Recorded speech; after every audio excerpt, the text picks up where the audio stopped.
Hello, and welcome to the Shelby County Historical Society, located at the Ross Historical Center in downtown Sydney. We're also the home of the Genealogical Society, but today we're talking about our exhibit for this year, 2020, Refocusing Our Vision.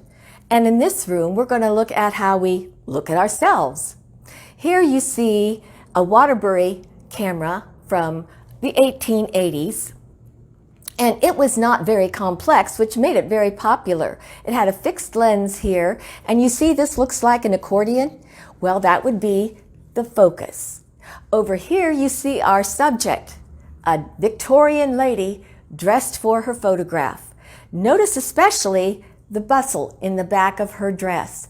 This was really popular from 1800 to 1889, and it forced women, if you can believe it, to get larger and larger equipment back here to hold the skirts out.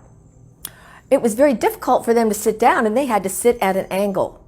But this was one way that we could see ourselves. Another element in the room in which we focus on how we see ourselves is our display case that shows you how movie cameras and film have changed.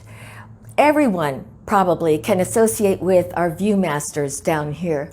And you see that they changed in size, they had the cases to go with them, and I think we all remember Viewmasters. Here, who could forget the endless slides from our vacation in the summer? And we have an example of the slide projector here. Down here we have the 16 millimeter projector, and this is one that I remember using in my earlier years of teaching. Here we have the size. You can see how small those have gotten compared to what they used to be and gone into movie cameras.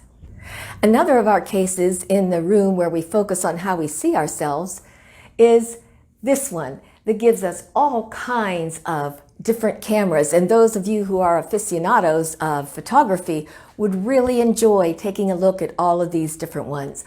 All of us remember the disposable cameras, some of which are still being used, as well as the Polaroid land camera down here. And who could forget Kirby Camera Shop or English Studios, where most of us in my generation got our senior pictures taken. We also have daguerreotypes and the kinds of pictures that would come from those very early cameras.